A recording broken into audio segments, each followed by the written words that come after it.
बुलंद हर एक पुकारता है, लेकिन आवाज बुलंद पुकारना और सबको साथ मिलाना बहुत अजीम बात है। गौस सकलैन शेख अब्दुल कादिर जिलानी जो हमें रास्ता बताता है वो इश्क रसूल का रास्ता है।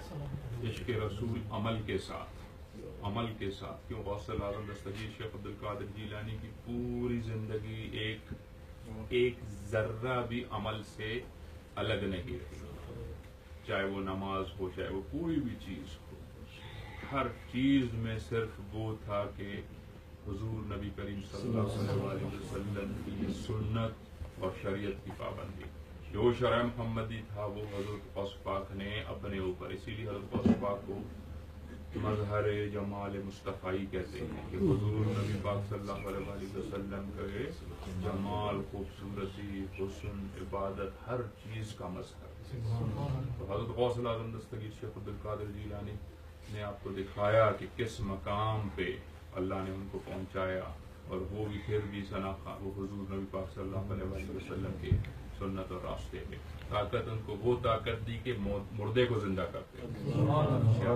आपकी मुसलमान गैर मुसलमान कुतुब में लिखा हुआ है कि वो मुर्दों को जिंदा करते। एक ईसाई आया और उसने कहा कि मेरा नबी, सब ईसाई हो जाओ कि मेरा नबी सबसे ऊंचा है। हुजूर गौस पाक ने कहा मेरा नबी नबियों का सरदार है।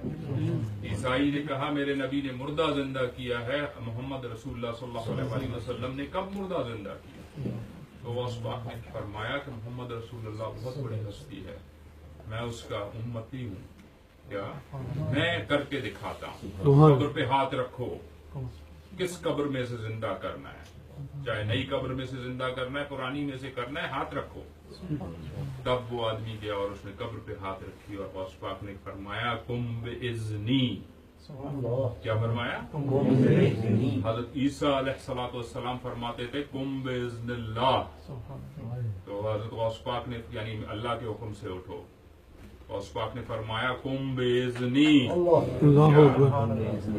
मेरे हुक्म से जिंदा हो जाओ। मुर्दा खड़ा हो गया, सवाल किया मुर्दे से, हड्डियां थी, सवाल किया तुम कौन हो? कहा मैं फिलान वक्त का फिलान और फिलान वक्त का फिलान और फिलान वक्त का फिलान था।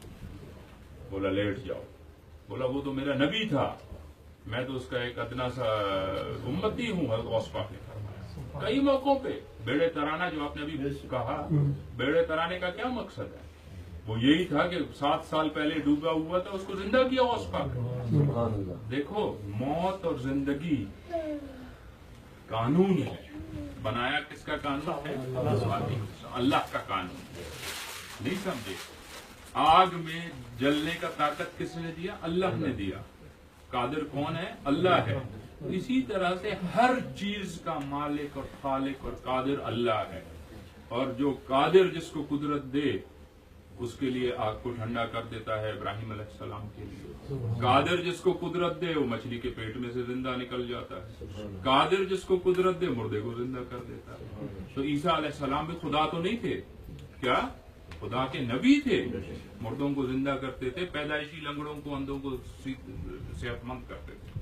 तो इसी तरह से गौस पाक को भी अल्लाह ताला ने मर्तबे अता फरमाए और औलिया का बादशाह बनाया और औलिया का शहनशाह बनाया और वलायत उनके हाथ से तकसीम करवाई। क़यामत तक जो भी वली बनने की काबिल अपने को समझेगा तो वो सनद पेश होगी गौस पाक को, और फिर वो जाके वली अल्लाह बनेगा। ये अथॉरिटी किसकी है? अल्लाह की है। जिस तरह हर चीज पे एक कॉमन सी बात है, हर चीज पे अथॉरिटी की बात है। इस दरवाजे पे मैं एक आदमी खड़ा करता हूँ, कहता हूँ किसी को मत छोड़ो, नहीं छोड़ता।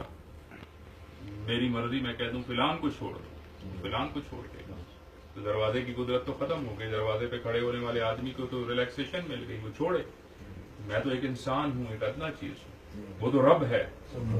आजकल आप फोन करते हैं, कब घंटी बजाओ और कब मत बजाओ, क्या मैसेज कब बंद कर दो और कब खोल दो, कब वाइब्रेशन पे लगा दो फोन को और कब किस पे लगा दो, ये तो आपकी कुदरत है। एक मशीन से आप काम ले रहे हैं। तो जो रब है, क्या उसकी क्या कुदरत है? उसकी कुदरत तो हर चीज है। नहीं समझे? वो आग को ठंडा कर सकता है, वो पानी को गर्म कर सकता है, वो कुछ भी कर सकता है। हज़रत उमर बिन खत्ताब का वाकया नहीं था कि जो लोग कहते थे कि जी इतने दूर किस तरह से सुन लिया। आज आप हजारों मील दूर के हर आदमी सुनता है एक फोन के जरिए। ایک اتنا سا گیجٹ آپ کے ہاتھ میں آ گیا.